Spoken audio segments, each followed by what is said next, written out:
तो यहाँ नागा महात्माओं का स्थान हुआ करते थे। जहाँ तीन नदियों का संगम होता है तो वो आध्यात्मिक दृष्टि से बहुत ऊर्जावान धरती होती है। रूपा रेल आ रही है अलवर से, बाणगंगा आ रही है जयपुर से, और गंभीर आ रही है करौली से। तो साधु संत यहाँ बहुत रहे और सभी धर्मों के यहाँ साधु संत रहे। तो यहाँ वैष्णव संप्रदाय की भी पीठें थीं और रामानंद संप्रदाय की भी पीठें थीं। राजेंद्र सूरी जी का यहीं जन्म हुआ। दोस्तों नमस्कार। दुनिया में लोहागढ़ के नाम से प्रसिद्ध भरतपुर न केवल अपनी वीरता और साहस के लिए विख्यात है, बल्कि ये धरती धार्मिक दृष्टि से भी काफ़ी महत्वपूर्ण रही है। यहाँ पर बड़े बड़े ऋषि मुनियों ने, संतों ने, महात्माओं ने तपस्या की। आध्यात्मिक दृष्टि से ये धरती काफ़ी महत्वपूर्ण है। तो जानते हैं आज इसी भरतपुर के आध्यात्मिक महत्व के बारे में इतिहासकार महेंद्र सिंह जी सिकरवार जी से। ये जो भरतपुर की जो धरती है ये आध्यात्मिक दृष्टि से बहुत ऊर्जावान है, क्योंकि यहाँ तीन नदियों का संगम है।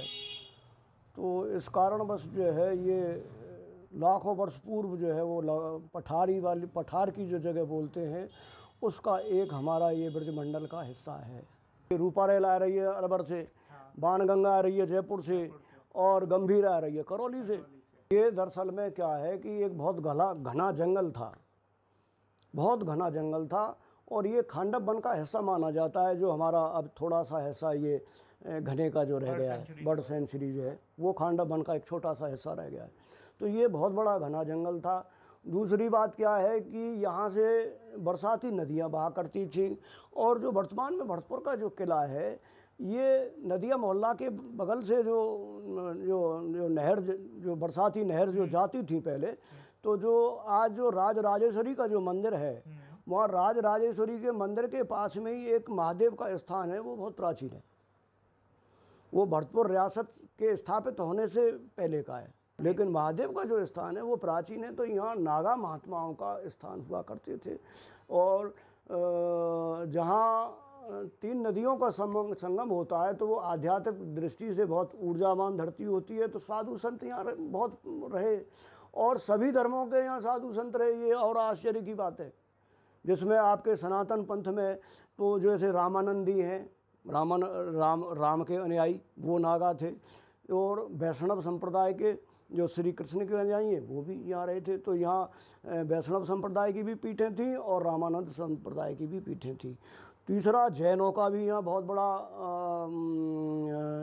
संत रहे, जैसे राजेंद्र सूरी जी का यहीं जन्म हुआ।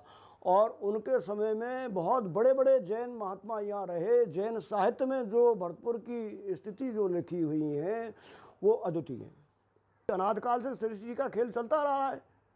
कभी अराजकता बढ़ जाती है, कभी घट जाती है, कभी जो है राम राज्य स्थापित हो जाता है, कभी असुरों का राज्य स्थापित हो जाता है।